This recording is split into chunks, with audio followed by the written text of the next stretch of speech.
Good morning, students. All of you welcome to online classes from Ranthambore Children Academy, Senior Secondary School.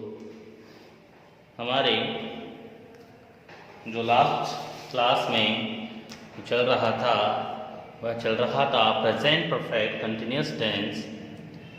इसको हमने पूरा नहीं किया था, आज इसको हम पूरा करेंगे। इसका पिछली कक्षा में हमने केवल एक ही हिस्सा यानी कि पहला हिस्सा जिसको हम कहते हैं अफर्मेटिव सेंटेंस, सकारात्मक वाक्य, उसी को ही पूरा किया था। आज हम नेगेटिव, इंट्रोगेटिव, नेगेटिव इन सेंटेंस के बारे में जानेंगे। लेकिन उससे पहले एक चीज़ मैं बता दूं, पिछली कक्षा में एक जो लास्ट का वाक्य मैंने बताया था आपको अफर्मेटिव का, फोर्थ वाला वाक्य, चौथा वाक्य, उसमें एक चीज़ मिस्टेक वाइज गलत हो गई थी। इसमें इसको आप सही कर लें। मैं 4 दिन से विद्यालय जा रहा हूँ, बाकी वाक्य सही था। I have been going to school for 4 days। यहाँ पर बाय मिस्टेक हावर्स लिख दिया गया था, तो आप उसको डेज कर लें, काट कर इसको क्या कर लें आप, डेज। ये इसको हटा दें और हाफ डेज कर लें। मैं 4 दिन से विद्यालय जा रहा हूँ, ठीक है। बाय मिस्टेक हावर्स लिख दिया उसको, तो आप उसको डेज अवश्य कर लें, से आपका जो वाक्य है सही हो जाएगा। ओके, नाउ अब हम चलते हैं हमारे नेगेटिव सेंटेंस, नकारात्मक वाक्य, जिनमें हमें निषेधात्मक यानी नहीं, नोट मिलेगा। वो ऐसे वाक्य जिसमें किसी कार्य के लिए मना किया जाएगा। तो ऐसे वाक्यों को हम कैसे बनाएंगे? सिंपल सा फॉर्मूला है, मैंने आपको बता रखा है। अगर आप नेगेटिव सेंटेंस बना रहे हैं, ओनली नेगेटिव सेंटेंस बना रहे हैं, तो चाहे आप ऐसे भी टेंस बना रहे हो, अगर नेगेटिव बना रहे हैं तो आप एक चीज़ याद रखें कि आपको नोट तीसरे नंबर पर लिखना है। तीसरे नंबर पर आपको क्या लिखना है? नोट लिखना है। आपका वाक्य सही हो जाएगा। क्या हो जाएगा? सही हो जाएगा, ठीक है। तो आप अवश्य याद रखें तीसरे नंबर पर नोट, ठीक है। तो सूत्र फॉर्मूला हम देख लेते हैं एक बार।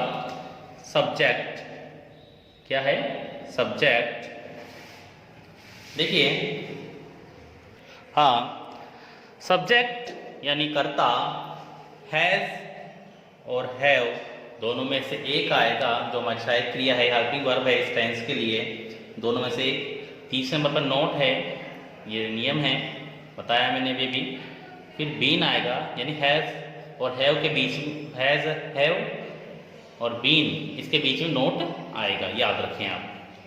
बाकी चीज़ वही है, सिर्फ नोट लगाना था मैं तीसरे नंबर पर। बाकी फॉर्मूला अफर्मेटिव की ही तरह है, बिल्कुल सेम।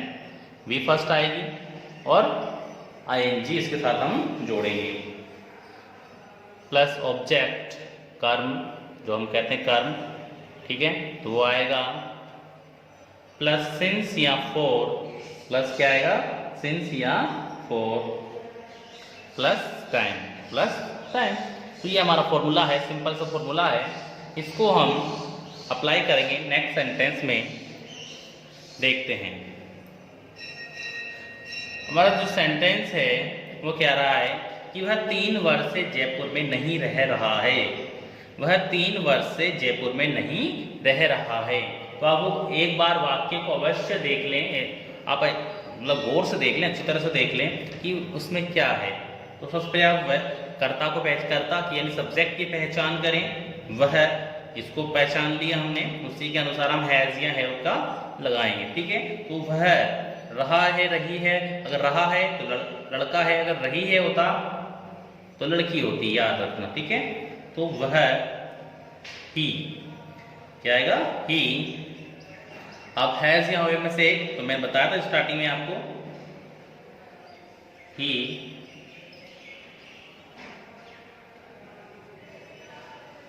हैज।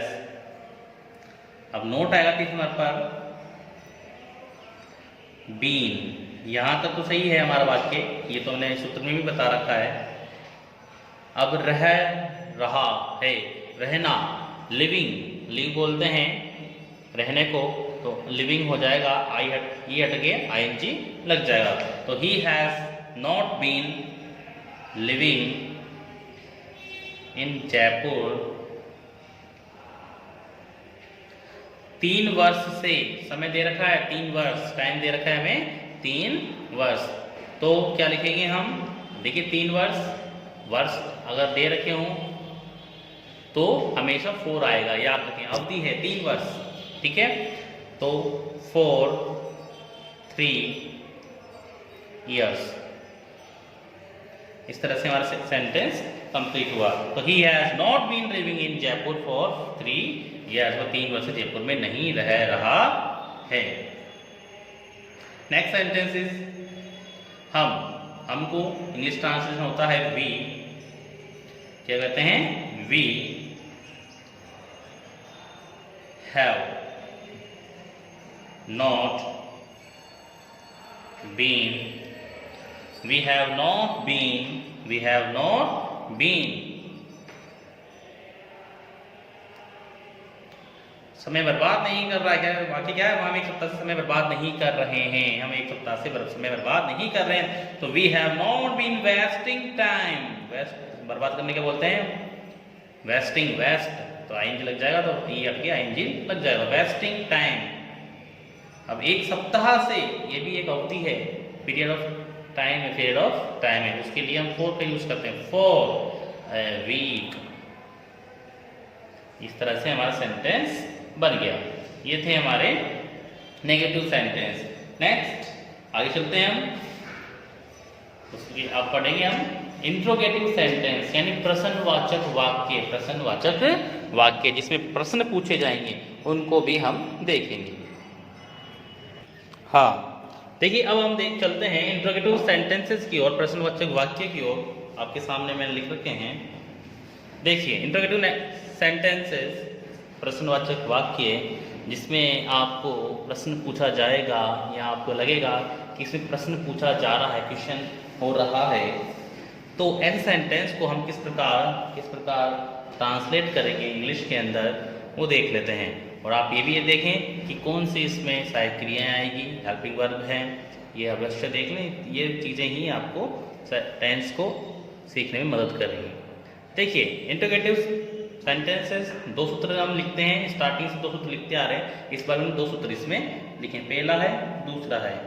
देखिए अप्लाई हमें कब कौन सा करना है, ये मैंने आपको स्टार्टिंग में बता दिया है, कौन सा अप्लाई कब करेंगे। अगर मान लीजिए क्या से अगर वाक्य सेंटेंस स्टार्ट हो रहा है, क्या से अगर हमारा सेंटेंस स्टार्ट हो रहा है, हिंदी सेंटेंस, अगर क्या से हमारा हिंदी वाक्य स्टार्ट हो रहा है, तो हम पहला सूत्र का यूज करेंगे। मैं यहाँ लिख देता हूँ क्या से, ठीक है ना। अगर क्या से अगर स्टार्ट हो तो ठीक है ना, याद रखें क्या से। अगर ये सब कब, कैसे, क्यों, कहाँ, ये सब बीच में आए तो हम इस सूत्र से, दूसरे वाला जो फॉर्मूला है हमारा, उसका यूज हम करेंगे। ये आप अवश्य याद रखें, ये चीज़ आपको सवाल, यह जो सेंटेंस है इसको सही करने में मदद करेगी। देखिए कब, क्यों, कैसे, कहाँ अगर बीच में आए तो इस सूत्र से, उसी WH वर्ड से, इस कब तो WH वर्ड बनेगा उसका when, अगर क्यों वाई, क्या वाट, तो इस तरह से आप याद रखें। लेकिन अगर यहाँ क्या आता है तो आप वाट से नहीं बनाएंगे, ये भी याद रखें। हमारा जो सेंटेंस है वो हैज़ या हैव से ही स्टार्ट, उसी सेंटेंस, उसी टेंस की हेल्पिंग वर्ब से हो जाएगा। हेल्पिंग वर्ब मतलब सहायक क्रिया, ठीक है। इस टेंस की सहायक क्रिया ये है, ऐसे है, ठीक है। तो क्या का ट्रांसलेशन हम वाट नहीं लिखेंगे फिर, ठीक है ना। इस पहले वाले फॉर्मूले की बात कर रहा हूँ मैं, ठीक है ना, कि आप क्या का ट्रांसलेशन आप कर रहे हैं और वाट से सेंटेंस स्टार्ट करें पहले फॉर्मूले में, ठीक है। लेकिन अगर ऐसा दूसरे में होता है तो आप उसी WH वर्ड से इसको स्टार्ट करिए। मैंने आपके सामने तो सूत्र को देख लेते हैं एक बार। हैज़ या हैव से स्टार्ट करेंगे, अगर क्या से वाक्य स्टार्ट हो तो हैज़ या have plus subject plus been, याद रखें, हैज़ या हैव प्लस सब्जेक्ट हमारा कर्ता आएगा, फिर been plus V first plus ING plus object plus others, अगर वो हो कुछ सेस तो ऑब्जेक्ट के बाद हम लिख देंगे। और एंड में याद रखें हमेशा नियम है ये कि सिंस या फॉर प्लस टाइम, ये एंड ही, अगर मान लो कुछ बचता है तो यहाँ लिख देंगे, ऑब्जेक्ट के पास जो भी बचता है उसको हम लिख देंगे। और एंड वाक्य के अंत में एंड में हम टाइम को लिखेंगे सिंस या फॉर लगाकर, ठीक है। तो ये बात चीज़ें याद रखें कि आपने सर ये बताया नहीं था कि अगर कुछ और हो तो कहाँ लिखेंगे, तो आप ऑब्जेक्ट के बाद या अदर अगर लिखें तो यहाँ पर आप लिख सकते हैं आसानी से, ठीक है। यानी टाइम से पहले आप उसको जो भी बच रही है अगर वाक्य में और दे रखे हैं तो उनको भी आप लिखते हैं, ठीक है। सेकंड से जो फॉर्मूला है हमारा क्या कह रहा है, WH वर्ड से स्टार्ट होगा, याद रखें WH वर्ड से स्टार्ट होगा, लेकिन वो कब, कैसे, कहाँ, राइटिंग का प्रॉब्लम चल रही है इसमें, क्यों, अगर ये बीच में आए ना तो ठीक है, याद रखें कब, कैसे, क्यों, कुछ बीच में आए, ठीक है, मत जैसे तो ही स्टार्ट हम करेंगे, ठीक है, याद रखें। अब हम एग्जाम्पल देख लेते हैं, 3 सेंटेंसेस मैंने आपके सामने दिए रखे हैं, तो उसको आप एक बार गौर से देखें, ठीक है। तो पहला सेंटेंस है, क्या सीता शाम से भोजन पका रही है, क्या सीता शाम से भोजन पका रही है। अब देखिए शाम से भोजन पका रही है सीता, यानी जो कार्य है यानी वो है चल रहा है, भूतकाल में स्टार्ट हो गया, वर्तमान में चल रहा है, हो सकता है वो आधे घंटे और पका है, ठीक है। तो इस सेंटेंस को हम बनाएंगे, इंग्लिश ट्रांसलेट करेंगे। अगला है, क्या वह शुक्रवार से मुझे पढ़ा रहा है, क्या वह शुक्रवार से मुझे पढ़ा रहे हैं, इसको भी बनाएंगे हम। वह 3 वर्ष जयपुर में क्यों रह रही है। जो ये वाला सेंटेंस है ये दूसरे फॉर्मूले से बनेगा हमारे, इसका भी मैं बता दूं कैसे बनेंगे। तो आओ हम देखते हैं कैसे हम बनाएंगे सेंटेंस, इंग्लिश ट्रांसलेशन कैसे करेंगे। तो सबसे पहले सेंटेंस हमारा, क्या सीता शाम से भोजन पका रही है। तो क्या, आप ये मत सोचना कि क्या आ रहा है बीच में तो इसको WH वर्ड से वर्ड से स्टार्ट कर दें। अगर क्या स्टार्ट में आया तो उसी टेंस की हेल्पिंग वर्ब से, यानी हैज है हमारी हेल्पिंग वर्ब है, तो इसी टेंस की हमारी हेल्पिंग वर्ब से हम क्या स्टार्ट करेंगे वाक्य को, ठीक है। तो सीता को देखकर हम हैज ये लगाएंगे यहाँ पर। सीता एक क्वेश्चन करता है, एक क्वेश्चन ही है, एक ही है, तो हैज क्या आएगा, हैज सीता, हैज सीता, ठीक है। सब्जेक्ट हो गया बीन, ठीक है। हैज सीता बीन, पका रही है, अब क्या आएगा, बी फर्स्ट प्लस ING, पकाने के बोलते हैं cooking, food, has Sita been cooking food, has Sita been cooking food, कब से, शाम से। अब शाम मैंने बताया था इवनिंग, मॉर्निंग, नाइट हो तो हम सिंस का यूज करेंगे, सिंस इवनिंग, ठीक है। Has Sita been cooking food since evening, end में क्वेश्चन मार्क लगाना अवश्य याद रखें आप, तभी हमारा सेंटेंस सही होगा, ठीक है। तो has Sita been cooking food since evening, ये हमारा सेंटेंस सही हो गया, बन गया ये, ठीक है। सिंस इवनिंग हो गया। नेक्स्ट सेंटेंस, क्या वह शुक्रवार से मुझे पढ़ा रहे हैं, क्या वह शुक्रवार से मुझे पढ़ा रहे हैं। तो क्या, वही हैज से स्टार्ट करेंगे, इसको याद रखें, हैज से, हैज ही, हैज ही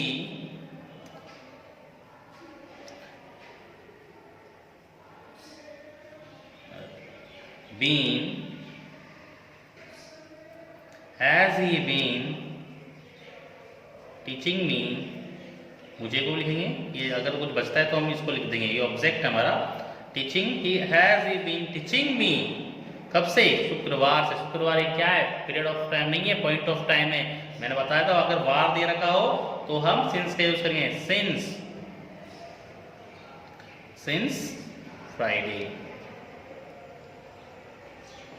और एंड में क्वेश्चन मार्क।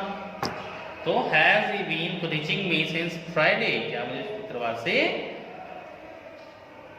ठीक है। नेक्स्ट सेंटेंस, क्या वह 3 वर्ष जयपुर में क्यों रह रही है। अब देखो यहाँ क्यों आ गया बीच में, ठीक है। तो अगर ऐसा, अगर ये सूत्र अप्लाई करेंगे हम यहाँ पर, सेकंड जो फॉर्मूला है हम यहाँ अप्लाई करेंगे, क्यों, क्योंकि इंग्लिश ट्रांसलेशन क्या होता है, वाई,